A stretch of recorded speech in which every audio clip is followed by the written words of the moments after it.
નમસ્કાર નમસ્કાર નમસ્કાર નમસ્કાર વિદ્યાર્થી મિત્રો, આપ સૌનું મારી YouTube ચેનલ પર હાર્દિક સ્વાગત છે કે જેમાં ધોરણ 11 અને 12 ના અર્થશાસ્ત્ર વિષયોના ઘણા બધા વિડિયો પ્રશ્નોની સમજ માટેના, ચેપ્ટરના સમજમાં, હેતુલક્ષીના સમજમાં માટેના તથા પરીક્ષાલક્ષી કેટલાક પ્રશ્નો, ગ્રાફ્સના સંદર્ભમાં ધોરણ 12 માટે અર્થશાસ્ત્રમાં ઘણા બધા અલગ અલગ વિડિયો મૂક્યા છે.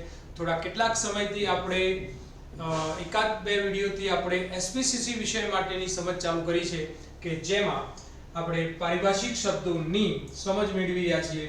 તો પારિભાષિક શબ્દોની સમજના સાથે અહીંયા થોડું ધ્યાન દોરવા માટે તમે નોટબુક રાખજો, જરૂર લાગે તો એમાં લખી લેજો કે જેથી આપના એ પાસે કન્ટેન્ટ હોય તો ફરીથી તમારે વિડિયોને જોવું ના પડે અને તમે ઈઝીલી એને રીડિંગ કરીને યાદ કરી શકો. ઓકે, તૈયારી માટે આગળ વધીએ છીએ. પહેલા વિડિયોમાં 1 થી 7 પારિભાષિક શબ્દો જોયા હતા આપણે. આજે આગળના પારિભાષિક શબ્દોની સમજ મેળવીએ છીએ. નંબર 8, જાહેર ઉપયોગી સેવા. સ્થાનિક સ્વરાજ્યની વિવિધ સંસ્થાઓ દ્વારા જાહેર જનતાના હિતાર્થે અને લાભાર્થે વિવિધ સેવાઓ પૂરી પાડવામાં આવે છે જેને જાહેર ઉપયોગી સેવા કહેવામાં આવે છે.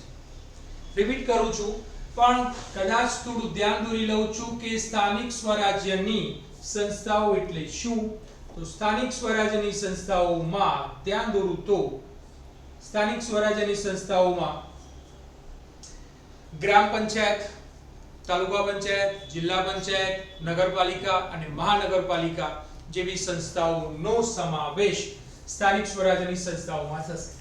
તો જાહેર ઉપયોગી સેવા, તો સ્થાનિક સ્વરાજ્યની સંસ્થાઓ વિવિધ સંસ્થાઓ દ્વારા જાહેર જનતાના હિત માટે કે લાભ માટે જુદી જુદી સેવાઓ પૂરી પાડવામાં આવે છે જેને જાહેર ઉપયોગી સેવા કહેવામાં આવે છે. બીજો ટોપિક છે નોટિસ. વેપારી પેઢી કે સંસ્થામાં કાયદાકીય કે બંધારણીય અથવા કાર્યાલયની માળખાગત બાબતો અને તેમાં થતા ફેરફારો તથા તે બાબતના અમલીકરણ માટે કાર્યાલયના કર્મચારીઓને જાણ કરવા માટે લખાતો પત્ર એટલે નોટિસ. રિપીટ કરી લઉં છું. વેપારી પેઢી કે સંસ્થામાં કાયદાકીય કે બંધારણીય કે કાર્યાલયની માળખાગત બાબતો અને તેમાં થતા ફેરફારો તથા તેના અમલીકરણ અંગે કાર્યાલયના કર્મચારીઓને જાણ કરવા લખાતો પત્ર એટલે નોટિસ. જેમ કે તમારા સ્કૂલની અંદર કોઈ બાબતની કે ભાઈ સોમવાર કે મંગળવાર સુધી તમારું એમ કે સ્કૂલ ચાલુ રહેશે અને મંગળવારથી તમારા સ્કૂલની અંદર દિવાળી વેકેશન 15 કે 20 દિવસનું તમને દિવાળી વેકેશન રહેશે. તો આ જે રૂમે પ્યુન લઈને આવે છે નોટિસ, તો એ પ્રકારની એને નોટિસ કહેવાશે. અહીંયા એકમના સંદર્ભમાં વાત થઈ રહી છે, વેપારી પેઢી કંપની સંસ્થાના સંદર્ભમાં વાત થઈ રહી છે એટલે એ રીતે લખ્યું છે. રિપીટ કરું છું નોટિસને. વેપારી પેઢી કે સંસ્થામાં કાયદાકીય કે બંધારણીય કાર્યાલયની માળખાગત બાબતો અને તેમાં થતા ફેરફારો તથા તેના અમલીકરણ અંગે કાર્યાલયના કર્મચારીઓને જાણ કરવા લખાતો પત્ર એટલે નોટિસ. નોટિસ દ્વારા પાઠવવામાં કે આપવામાં આવતી માહિતીનો આધાર કાયદાકીય જોગવાઈઓ અને જે તે કાર્યાલયના નીતિ વિષયક મૂલ્યો પર હોય છે. એટલે એમને એમ નોટિસ નથી મોકલતા, એ કોઈક આધારથી હોય છે. કાયદાકીય બાબતોના આધારથી એમને એમ તમે કોઈ પણ બાબત અંગેની નોટિસ નથી મોકલી શકતા. આધાર સાથેની નોટિસ હોય છે. કાયદાકીય જોગવાઈઓ અને જે તે કાર્યાલયના નીતિ વિષયક જે મૂલ્યો છે એને ધ્યાનમાં રાખીને નોટિસ પાઠવવામાં આપવામાં આવતી હોય છે. આગળનો પારિભાષિક શબ્દ પરિપત્ર, સર્ક્યુલર. વેપારી પેઢી કે સંસ્થાના વ્યવસ્થા તંત્રએ ઘડેલ આચાર સંહિતા. આ શબ્દ અલગ છે પાછો. નિયમ રૂલ્સ જુદા છે પણ આચાર સંહિતા કે જેના ઉલ્લંઘનથી કોઈ પણ દંડ કે સજાની જોગવાઈ નથી હોતી એ તમારી પાસે જે પણ પ્રોફેશનલ જે તમારી પાસે ડિગ્રી છે એ છીનવી લેવામાં આવશે, જેને આચાર સંહિતા કહી શકીએ. ધોરણ 12 BA ની અંદર પણ આચાર સંહિતા શબ્દ આવે છે. સંચાલનની અંદર વ્યવસાયના લક્ષણોમાં આચાર સંહિતા ધ્યાન દોરવા માટે વેપારી પેઢી કે સંસ્થાના વ્યવસ્થા તંત્રએ ઘડેલ આચાર સંહિતાની માહિતીથી કર્મચારી જૂથને વખતો વખત એટલે અમુક સમયના અંતરે માહિતગાર કરવાના અભિગમથી લખાતો પત્ર, એટલે જાણકારી માટે, રિપીટ કરવા માટે કે ભાઈ આ રીતનું રહેશે, હવે આના પછી આ રીતનું રહેશે વગેરે કોઈ બાબતના સંદર્ભમાં વેપારી પેઢી કે સંસ્થાના વ્યવસ્થા તંત્ર દ્વારા ઘડાયેલ આચાર સંહિતાની માહિતીથી કર્મચારીઓના જૂથને વખતો વખત માહિતગાર કરવાના અભિગમથી લખાતો પત્ર એટલે પરિપત્ર. રિપીટ કરી લઉં છું ફરીથી એક વખત. વેપારી પેઢી કે સંસ્થાના વ્યવસ્થા તંત્રએ ઘડેલ આચાર સંહિતાની માહિતીથી કર્મચારીઓના જૂથને વખતો વખત માહિતગાર કરવાના હેતુથી અભિગમથી લખાતો પત્ર એટલે પરિપત્ર. ઓકે. 11મું પરોક્ષ ભરતીની પદ્ધતિ. તો જાહેરાત દ્વારા અથવા રોજગાર વિનિમય સંસ્થા, રોજગાર વિનિમય સંસ્થાઓ ગવર્નમેન્ટ પણ હોય છે અને નોન ગવર્નમેન્ટ પણ હોય છે, જેને આપણે રોજગાર વિનિમય કચેરી કહીએ છીએ ગવર્નમેન્ટના સંદર્ભમાં, કે જ્યાં આગળ તમારી પાસે જે પણ ડિગ્રીઓ છે એ ડિગ્રીઓના ઓરિજિનલ સર્ટિફિકેટ અને ઝેરોક્સ લઈને એ રોજગાર વિનિમય કચેરીમાં જવાનું હોય છે. ત્યાં જે પણ અધિકારી સાહેબ હોય છે એમને તમારા ડોક્યુમેન્ટ આપવાના હોય છે અને એ તમારું સબમિશન કરશે રોજગાર વિનિમય કચેરીની અંદર કે તમે અનએમ્પ્લોયમેન્ટ છો, બેરોજગાર વ્યક્તિ તરીકે તમારી નોંધણી થશે અને એ રીતની તમારી પાસે જે લાયકાત છે એવી લાયકાત ધરાવતા કોઈ ગવર્નમેન્ટ ડિપાર્ટમેન્ટ કે નોન ગવર્નમેન્ટ ડિપાર્ટમેન્ટમાં કોઈ રિક્વાયરમેન્ટ જરૂરિયાત વ્યક્તિની ઊભી થશે અને એ જ રીતની લાયકાત તમારી હશે તો તમને એ સીધા રોજગાર વિનિમય કચેરી પાસેથી ડેટા લઈને તમને સીધા જોબ માટે ઓફર કરી શકે છે, ઇન્ટરવ્યુ માટે બોલાવી શકે છે અને તમારી જરૂરી કસોટીઓ લઈને તમને જે તે કાર્ય માટે નિમણૂક પણ કરી શકે છે, જે રોજગાર વિનિમય કચેરી. આવી કચેરીઓ એટલે કે સંસ્થાઓ કેટલીક ખાનગી લેવલે પણ કામ કરતી હોય છે, જે ચોક્કસ પ્રકારના ફી વસૂલતી હોય છે. તો રોજગાર વિનિમય સંસ્થાઓ દ્વારા થતી ભરતીને પરોક્ષ ભરતીની પદ્ધતિ કહે છે. એટલે અહીંયા ખાનગી વાત થઈ, સરકારની વાત નથી. જાહેરાત દ્વારા ન્યૂઝપેપરની અંદર, જે પણ સોશિયલ મીડિયાના સંદર્ભમાં અથવા કંપનીના પોતાનું કોઈ પ્લેટફોર્મ છે ત્યાંના થકી જાહેરાત કરીને રોજગાર વિનિમય સંસ્થાઓ દ્વારા થતી ભરતીને પરોક્ષ ભરતીની પદ્ધતિ કહે છે.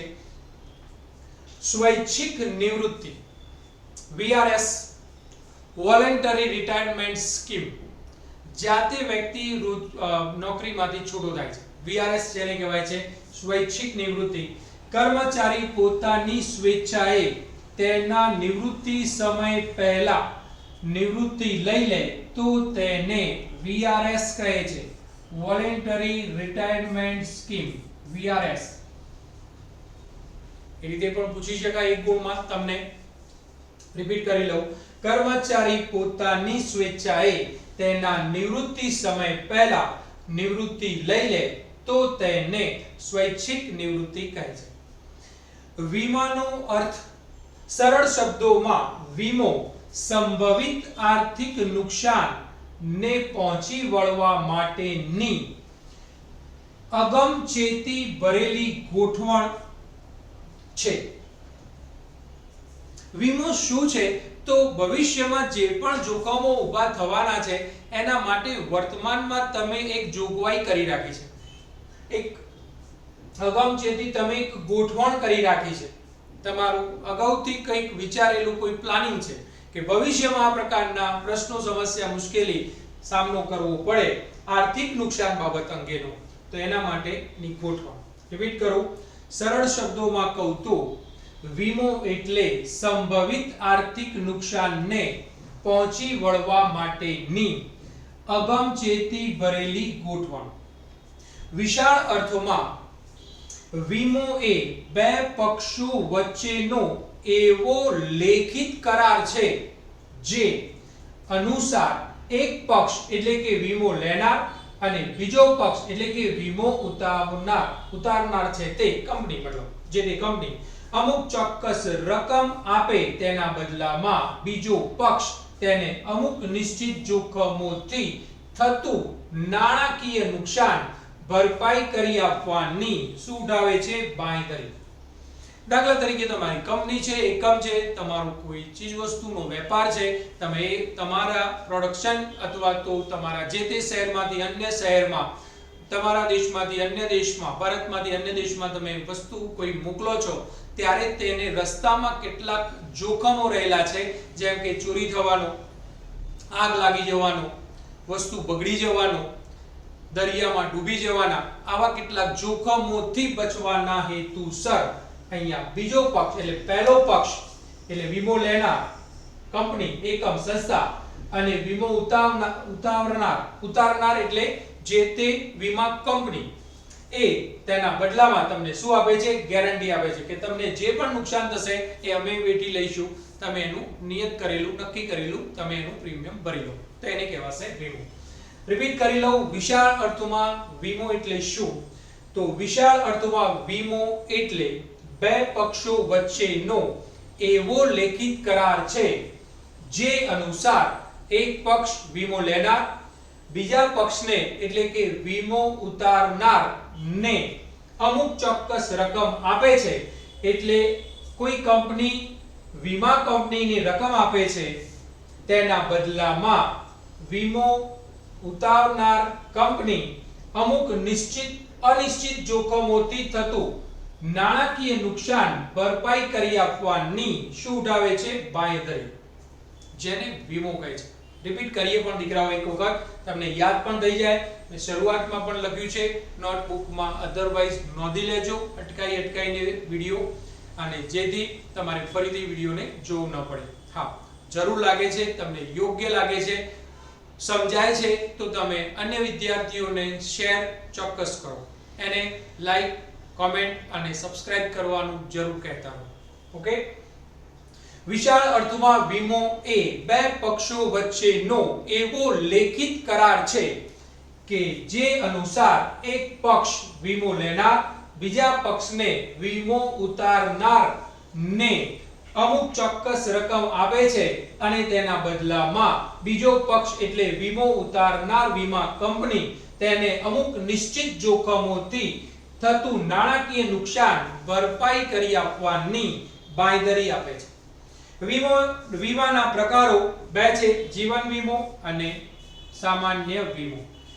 જીવન વીમા સિવાયના તમામ વીમાને સામાન્ય વીમા તરીકે ઓળખવામાં આવે છે. થોડી વીમાના સંદર્ભમાં, વીમાના પ્રકારોના સંદર્ભમાં થોડી માહિતી આપી છે તમને અહીંયા. ઓકે વિદ્યાર્થી મિત્રો, તમને કેવું લાગે છે એ બાબત અંગેની કોમેન્ટ મને જરૂર કરજો. સારું લાગે છે તો લાઈક, અને તમને શેર કરવા જેવું લાગે છે, અન્ય વિદ્યાર્થીઓને મદદરૂપ થઈ શકો એમ છો, મારા થકી તમે મદદરૂપ થઈ શકો એમ છો, ચોક્કસ બીજાને શેર કરીને સબસ્ક્રાઇબ કરો અને કહેવાનું પણ ભૂલતા નહીં. ઓકે વિદ્યાર્થી મિત્રો, ખૂબ ખૂબ ધન્યવાદ. Thank you.